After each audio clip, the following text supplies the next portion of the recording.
Hi guys, this is Everything Tailor. आज हम बात करने वाले हैं एसबीआई का एक फंड है जिसका नाम है फ्लेक्सी कैप फंड। अब फ्लेक्सी कैप एक्चुअली फेमस हुआ था after large and mid cap multi cap के बाद फेमस हुआ था। सो उसके हम बेसिक डिटेल के बारे में बात करेंगे और अभी इंडस्ट्री में best flexi cap in return wise कौन है उसके बारे में बात करेंगे। सबसे पहले हम बात करेंगे एसबीआई म्यूचुअल फंड का फ्लेक्सी कैप। तो फंड के जानने से पहले हम ये जान लेते हैं कि एसबीआई म्यूचुअल फंड कौन है और क्या करता है। सो बेसिकली जो एसबीआई म्यूचुअल फंड है वो एक ज्वाइंट वेंचर है between SBI bank and Amundi asset management. अब एसबीआई बैंक देखोगे ये India's premier and largest bank है with over 200 year of experience.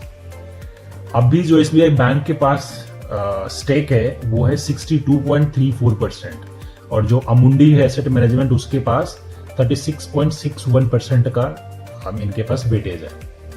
ठीक है। सो अभी जो एसबीआई म्यूचुअल फंड है उनके पास एज ऑन डेटा अक्टूबर इनका जो एयूएम है, जो पैसा एक्चुअली में मैनेज कर रहे हैं म्यूचुअल फंड में, दैट इज 10,91,000 करोड़ और इनके पास 70 प्रोफेशनल्स है with strong record, broad customer base with 15 million folios related to individual, corporate and institutional. So it was about SBI mutual fund. अब हम बात करते हैं flexi cap. So flexi cap fund होता क्या है? सबसे पहले अब ये देखिए कि लार्ज कैप, मिड कैप और स्मॉल कैप क्या होता है। सो बेसिकली लार्ज कैप वो कंपनी होता है जो 1 से लेके 100 स्टॉक्स होते हैं।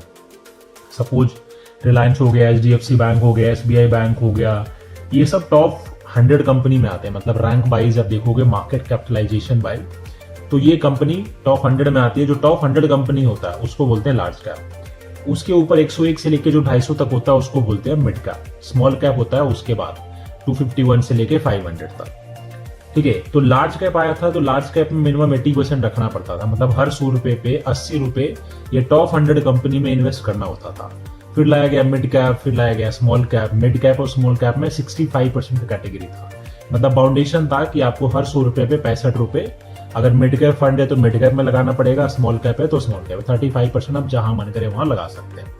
फिर लाया गया था मल्टी कैप। मल्टी कैप में क्या था कि मिनिमम 25% इन ईच कैटेगरी। मतलब 25 रुपए लगेगा लार्ज एंड मिड कैप में, 25 मिड कैप में और 25 लगेगा आपका स्मॉल कैप में। बाकी जो 25% बचा वो चाहे तो आप स्मॉल कैप में डालिए, चाहे जहां मन करे वहां डालिए। उसके ऑल्टरनेट लाया गया एसबीआई फ्लेक्सी कैप। ठीक है। फ्लेक्सी कैप इंडस्ट्री में आया।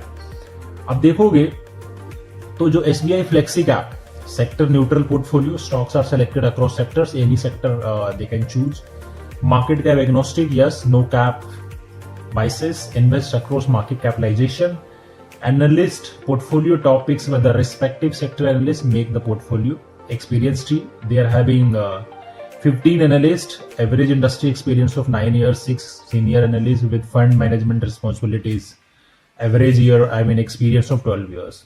Long term track record, the fund is approx 13 year old. ठीक है। सो ये जो फंड है दिस इज ब्लेंड। मतलब एक होता है ग्रोथ, जो स्टाइल बॉक्स होता है, एक होता है ग्रोथ, एक होता है वैल्यू, लेकिन ये है ब्लेंड। और लार्ज एंड मिड कैप में, लार्ज मिड स्मॉल तीनों में ये पैसा लगाता है। सो मेजरली पैसा आपका देखोगे ग्राफ में तो ये लोग लार्ज कैप 50% तो लार्ज कैप रखते हैं। बाकी जो 50% है that they are keeping in mid cap and small cap. कुछ इन्होंने फॉरेन इक्विटी भी ले रखा है, कैश एंड कैश इक्विवेलेंट भी है। स्टैंडर्ड डेविएशन 11.25% जो कि आपके मतलब का नहीं है। बीटा है 0.84%। मतलब जो भी इसका S&P 500 DRI इसका बेंचमार्क है तो वो जिस स्पीड से मूव करेगा इसका जो स्पीड होगा वो 0.84 होता है। मतलब अगर वो 1% से मूव करेगा तो ये मूव करेगा 84 बेसिस पॉइंट से। शार्प रेशियो 0.67% है। टॉप होल्डिंग की बात करें, सबसे पहले सेक्टर होल्डिंग की बात करें तो फाइनेंशियल सर्विसेज में इन्होंने अप्रोक्स 25% रख रखा है। मतलब हर 100 रुपए पे आपका 24 रुपए 71 पैसे फाइनेंशियल सर्विसेज सेक्टर में लग रहा है।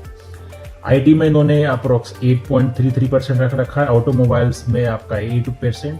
कंपनी में देखोगे जो टॉप होल्डिंग है that HDFC bank, Kotak Mahindra bank, Reliance industries, ICICI bank, Infosys limited, Mahindra and Mahindra, Larsen and टर्बो, भारती एयरटेल और आपका कॉग्निजेंट। ये इनका टॉप होल्डिंग है।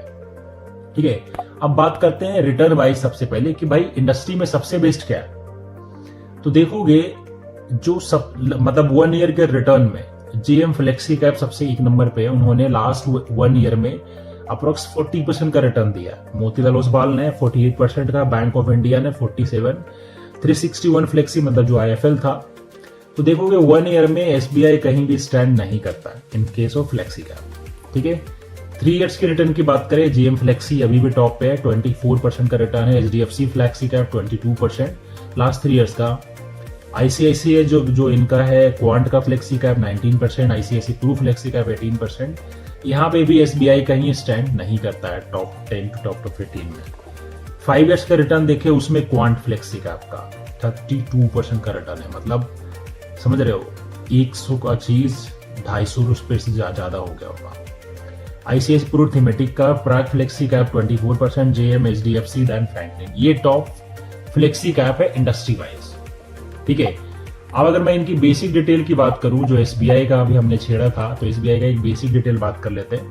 फंड का नाम एसबीआई फ्लेक्सी कैप है, बेंचमार्क बीएससी 500 टीआरआई है, इंसेप्शन डेट 7 जनवरी 2013 है। स्कीम का जो एयूएम है, मतलब अभी तक कितना पैसा इसमें इन्वेस्ट हो चुका है, एज ऑन 10 नवंबर 2024, 23,488 करोड़।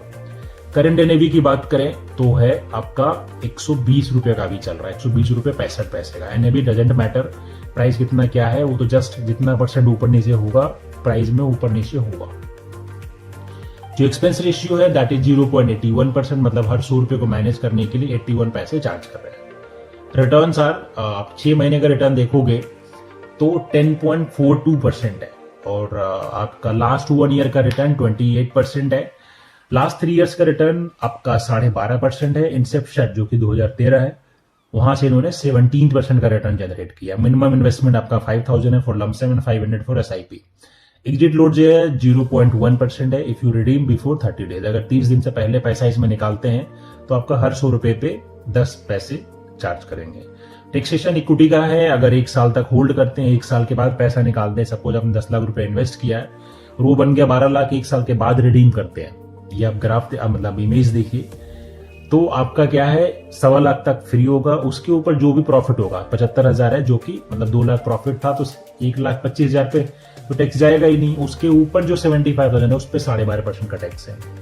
अगर अब 1 साल से पहले निकालते हैं जो भी प्रॉफिट होगा, सपोज 10 लाख लगाया था 11.5 लाख हो गया, तो 11.5 लाख मतलब आपका 1.5 लाख का प्रॉफिट हो गया। 1.5 लाख पे आपका 20% का टैक्स लगेगा। ठीक है, जो एसबीआई फ्लेक्सी कैप है उसका रिटर्न में थोड़ा सा देखें, जो लमसम का रिटर्न है, ठीक है, तो ये आप देखोगे जो इनका मतलब एवरेज कैटेगरी रिटर्न है उससे भी इन्होंने अंडर परफॉर्म किया। कई जगह इन्होंने आउट परफॉर्म किया, कई जगह अंडर परफॉर्म किया। अब अगर 1 ईयर का रिटर्न देखोगे तो एनुअलाइज्ड रिटर्न है 28.66% है, बट कैटेगरी एवरेज मतलब जितने भी फ्लेक्सी कैप इंडस्ट्री में है उसका एवरेज देखा है 35% है। लास्ट 2 इयर्स में इन्होंने 19% का रिटर्न दिया है, बट इंडस्ट्री का जो एवरेज रिटर्न है 24% है। लास्ट 3 इयर्स में 12.5% रिटर्न दिया, इंडस्ट्री का अप्रोक्स 16% का रिटर्न एवरेज है। लास्ट 5 इयर्स में भी इन्होंने 17.46%, जो कि इंडस्ट्री का एवरेज, मतलब एटलीस्ट आप इंडस्ट्री का एवरेज तो बीट करोगे ना।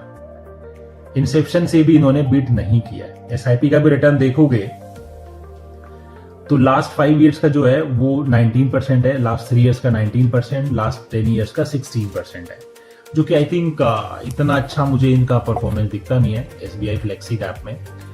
बाकी इसके अलावा मतलब स्ट्रेटजी मैंने समझा दिया, फ्लेक्सी कैप होता है क्या है, रिटर्न हमने बात कर लिया, एक बेसिक डिटेल बात कर लिया। अब इसके अलावा कुछ और भी क्वेरीज हो यू कैन कमेंट, मैं वहां पर रिप्लाई कर दूंगा। ठीक है, थैंक यू सो मच।